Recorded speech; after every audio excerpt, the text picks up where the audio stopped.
माननीय अध्यक्ष महोदय, हिमकेयर योजना अच्छी थी। भ्रष्टाचार कितना ज़्यादा हिमकेयर योजना में हुआ, मैं तो इनको बताना चाहता था।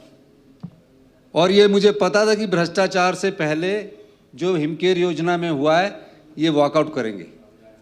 और मैंने कई बार कहा 1000 करोड़ रुपया आपका हिमकेयर योजना में आपने खर्च कर दिया। हिमकेयर योजना हिमाचल के लोगों के केयर के लिए बनाई थी कि जो हॉस्पिटल नए नए खुले थे, उन हॉस्पिटल के संचालन के लिए बनाई थी। ये देखने वाली बड़ी बात है। और मैं कह सकता हूं दावे के साथ कि जितने भी हिमाचल प्रदेश में जो MBBS डॉक्टर करके अपना हॉस्पिटल खोला, उनको भी हिमकेयर के एम्पैनलमेंट में रजिस्टर्ड कर दिया गया, एम्पैनल कर दिया गया। कुछ अच्छे हॉस्पिटल थे, उनको करते अच्छी बात होती। हमारी सरकार ने उस योजना को कभी भी बंद नहीं किया, उसमें हम सुधार कर रहे हैं। इनकी गवर्नमेंट के समय हिमकेयर योजना जो शुरू हुई है, दिस इज रेलेवेंट। उसमें इन्होंने हमने अभी तक इनके इस योजना को बंद नहीं किया। इसमें 550 करोड़ रुपया हमने खर्च किया है अभी तक। इसमें हम सुधार कर रहे हैं और सुधार करने की प्रक्रिया को आगे कर रहे हैं।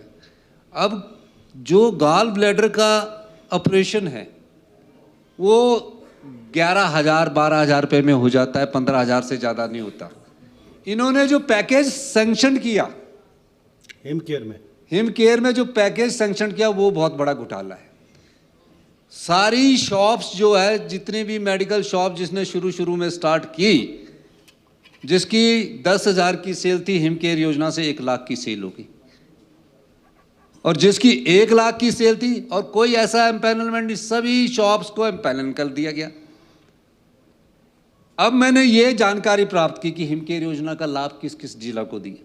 मैपिंग स्टार्ट है, उसकी शुरुआत की, मैपिंग स्टार्ट है। अब पता लगा कि सिर्फ हिमकेयर योजना का लाभ जो है वो कौन लोग उठा रहे हैं।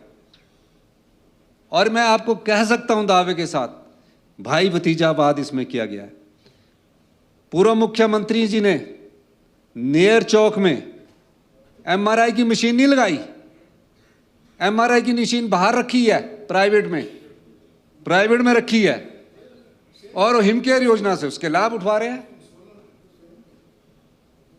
प्राइवेट को इन्होंने लाभ देने के लिए, अपने राजनीतिक कार्यकर्ताओं को लाभ देखने के लिए हिमकेयर योजना स्टार्ट करी आई।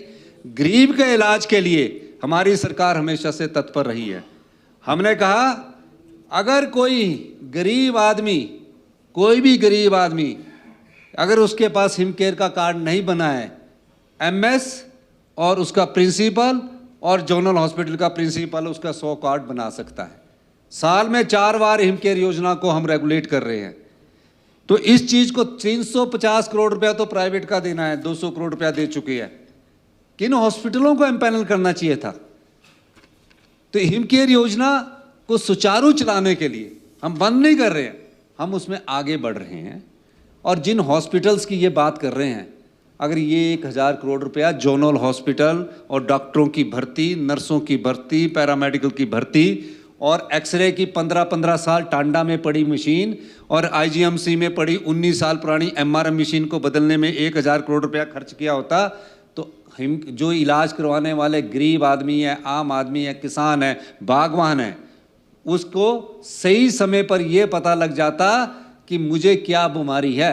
19 साल की पुरानी मशीन यहाँ IGMC में आज लगी हुई है, 15 साल पुराने एक्सरे टांडा में लगे हैं, 14-14 साल वाले आपके मशीनें लगी हैं। और जोनल हॉस्पिटल का तो हाल माड़ा है। ये ट्रांसफ़र क्यों होती है? रेफरल हॉस्पिटल बन गए हैं, हम जितना मर्जी डॉक्टर लगाएं, टेक्नोलॉजी आपकी बिल्कुल नहीं है। हम 3000 करोड़ रुपया हेल्थ केयर पर खर्च करेंगे। और मैं आपको दावे के साथ कह सकता हूं, मैं आज इस सदन को आश्वासन देना चाहता हूं, 1 साल के अंदर हिमाचल प्रदेश के सभी मेडिकल कॉलेज में और अगले साल सभी जोनल हॉस्पिटल्स में हम हाई एंड मेडिकल टेक्नोलॉजी जो एम्स में मिलती है वो उपलब्ध करवाएंगे। और इस दिशा में हम आगे बढ़े हैं। हम अपने पैसे को कट मार के गरीब और आम इंसान को इलाज देने के लिए कि उसका डायग्नोज ठीक हो, उस दिशा में हम आगे बढ़े। रोबोटिक सर्जरी उसका एक उदाहरण है। और ऑटोमेटेड लैब ला रहे हैं जो अभी एम्स में लगी है। एम्स बिलासपुर में भी नहीं है अभी रोबोटिक सर्जरी, ऑर्थो की रोबोटिक सर्जरी वहाँ स्टार्ट हुई। हिमाचल में एम्स बिलासपुर में ना होकर चमियाना और टांडा में अभी शुरू होने जा रही है। इनके हाल देखिए, ये क्या कर रहे थे कि हमको सत्ता मिली है, हम अपने कार्यकर्ताओं को कैसे मदद करवा सकते हैं। हम कार्यकर्ताओं की मदद के लिए नहीं है, हम 75 लाख की जनता की सेवा के लिए, अच्छी सिस्टम के लिए। हमने बोला भाई ये कृष्णा लैब क्या है, ये लैब प्राइवेट क्यों जा रहे हैं। कई पेशेंट मुझसे मिलते हैं कि हमारे को तो 3,000 रुपया खर्चा आ जाता टेस्ट करवाए। हमने टांडा में, आईजीएमसी में और चमियाना में ऑटोमेटेड लैब जो एम्स में लगी है 75 करोड़ रुपया अभी मैंने उसके लिए स्वीकृत किया है ताकि वहाँ अच्छा इलाज हो सके। ये शुरुआत है बदलाव की, ये सोच की है, ये व्यवस्था परिवर्तन है। और मैं कह सकता हूँ माननीय अध्यक्ष महोदय, हिमकेयर योजना से किसी का इलाज नहीं रुका जाएगा। हम पर उन हिमकेयर योजना में लोगों को बेवकूफ़ बनाने के लिए नहीं रहेंगे। इन्होंने क्या किया, लोगों को बेवकूफ़ बनाया, कार्ड में लिखा दिया, उससे इलाज करवा दिया कि 5 लाख का इलाज है, उसके बाद उसको रेफरल कर दिया कि अपने डिस्पेंसरी से रेफर कर दिया जोनल में, जोनल के बाद आईजीएमसी में, और लास्ट में बीमारी पता लगी पीजीआई में। तो हिमकेयर कितनी कितनी जगह जाके हुआ। तो ये सारे घपले इनके समय के हैं। और आपको मैं ये कहना चाहता हूँ, परत दर परत निकालेंगे, सभी चीज़ें आपके पास कागज़ के साथ लाएंगे। चीखने से नहीं होगा, करने से होगा। और 1 साल में माननीय अध्यक्ष महोदय, हम यहाँ की मेडिकल व्यवस्था को ठीक करेंगे। हम भर्ती भी कर रहे हैं और आदर्श स्वास्थ्य संस्थान हमने बनाए हैं। जायका में मैंने सभी आदर्श स्वास्थ्य संस्थानों के लिए लेटेस्ट मेडिकल टेक्नोलॉजी का प्रावधान करने का निश्चय किया है। तो ये महज वॉकआउट इसलिए करना चाहते हैं कि हिमकेयर के घोटाले उजागर ना हो जाए।